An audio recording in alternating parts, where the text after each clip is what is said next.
Hello, Stubianishola Nation. It is I, your host, Terry Tugboat, joining you. Apparently, we'll also have another guest today for the Week 10 Stubianishola SBA Fantasy Podcast. Last week, we had an incredibly predictable week almost. Not a ton of upsets, but we'll get to that in just a minute. Want to keep it going here, try and keep it as short as possible for y'all. Just again, we don't want these to be a long watch. We want it to be just a quick thing you can watch or listen to while you're doing something else. So before we get into last week's recap, let's hear from today's sponsor.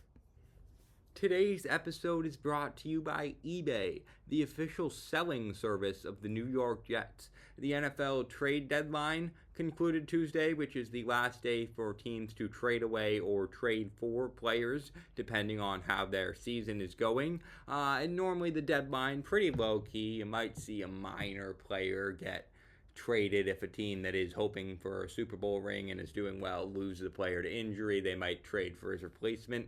Nope.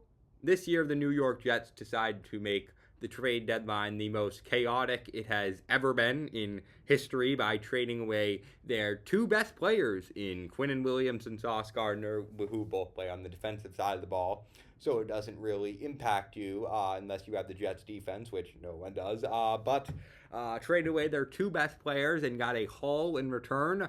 Effectively decided to rebuild now by trading away the only pieces that they should have built around in said rebuild. So there's going to be some questions to answer in New York, and they did so through eBay. So thank you to eBay for sponsoring today's video. These were your Week 9 matchups. The Bower of London emerged victorious against Litter Biscuits. We talked about how predictable it was. You can see there the higher-ranked team got the win in that one. The same thing in the matchup between Nakua and My Coffee and Philly Special. Nakua and My Coffee gave Albion a run for his money until the last minute, but Albion did evidently emerge with the victorious in his closest matchup of the season, though. But the higher ranked team once again did win in that one, and you can see the projections. Shout out to Yahoo. You can see the small number underneath there, within the point for Albion and 4 points off from Nakua and My Coffee. So a very strong week from a projection standpoint by Yahoo. Lamar, are you ready for it? Beat up on Bo's Bandits. That was one game where rather did not get the win, but the rest of these evidently were fairly straightforward with Drake May and Friends. Our two lowest scorers facing off against each other in Jay Stu and Drake May and Friends. Drake May and Friends got the win in that one. Again, the higher ranked team. But if he had played any other team besides Jay Stu or Ben on bye, he would have lost this week. So lucky break for Brady Ashola. Bills Bumbling Bobcats crushing Hope Iamekit. We'll talk more about Hope Iamekit going later on in the episode. But Bills Bumbling Bobcats, a very, very strong week. 175 on the board, beating their original projection by close to 50. So kudos to Joshua Bien. Lam Bam, thank you, ma'am, on bye. Naturally picked up the win. And then Team Yaba with an upset win over We're Not Worthy, handing Sean his first loss in 6 weeks, ending his 5-game win streak. And Team Yaba with a statement win, now moving herself into 3rd place. Our highest scoring team this week, as previously mentioned, was Bills Bumbling Bobcats. The best performing player goes to Colby Bien's Brock Bowers, who had 43.3 points, 3 touchdowns in a Las Vegas Raiders loss to the Jaguars. The Raiders are arguably the worst team in football from a talent standpoint, in my opinion, at the moment. But Brock Bowers, a Bugatti in a trailer park, as they like to say right now on that Raiders team. He is shining while the rest of the team is not doing very well. Our bust of the week was Team Yaba. Despite her big win over Sean, she got no contribution from Roma Dunze, who played the whole game but only received 2 targets and did not catch a pass, as he dropped a big fat goose egg this week. Our smallest margin victory and game of the week was our 2 lowest scorers facing off. Drake May and Friends and Jay Stu. Brady Scholl getting the win that one like you talked about. Only one game this week decided by less than 10 points. So bunch of blowouts. These are the current standings. You can see Philly Special still in first place. Team GABA propels themselves up to 5-4 in third.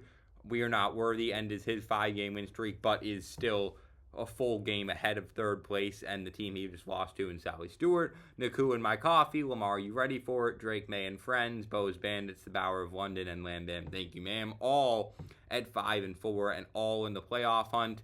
Bill's Bumbling Bobcats at 4-5 picked up a major win. He's won back-to-back also on a 2-game win streak and is also in the playoff hunt.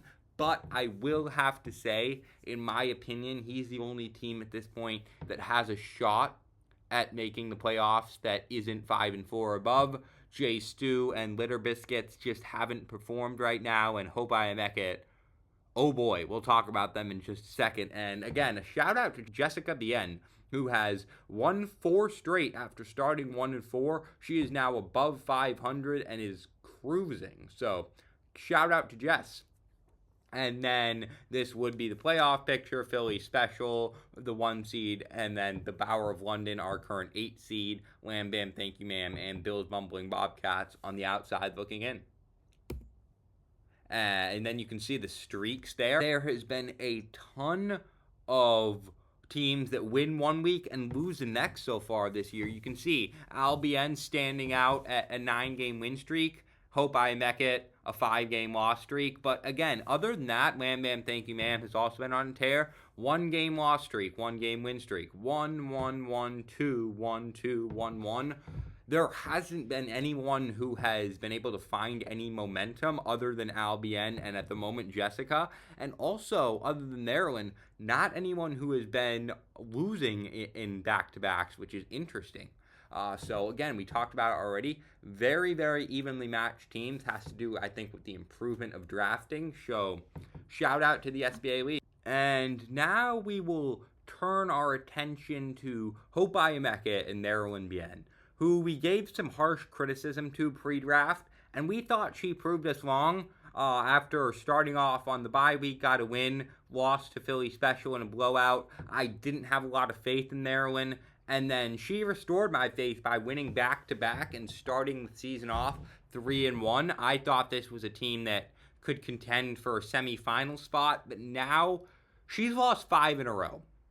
And after losing to Lam Bam Thank You Ma'am, Litter Biscuits, Bill's Bumbling Bobcats, and Jay Stu in that 5-game loss streak, all the fellow basement of the league right now, I mean, God, Maryland, when you look at what she's got coming up, she has We're Not Worthy, Team GABA, Drake May and Friends, and the Bower of London. 4 current playoff teams, 2 very strong ones, and We're Not Worthy and Team GABA back-to-back these next 2 weeks. I don't see a world where he wins another game this season. That might sound very harsh, but again, I just look at the team she's lost to in these past couple weeks, and then also the team she has coming up. She had to win a bunch. Instead, she lost a bunch. So, Hope I Make It, in my opinion, firmly out of the playoff picture. To all our viewers for watching today's episode of the SBA podcast, our Week 10 edition. We are now just 4 weeks from the playoffs. The countdown begins. This is a pivotal week for who's going to stay in and who's going to stay out. We will see you next time on Week 11. Thank you.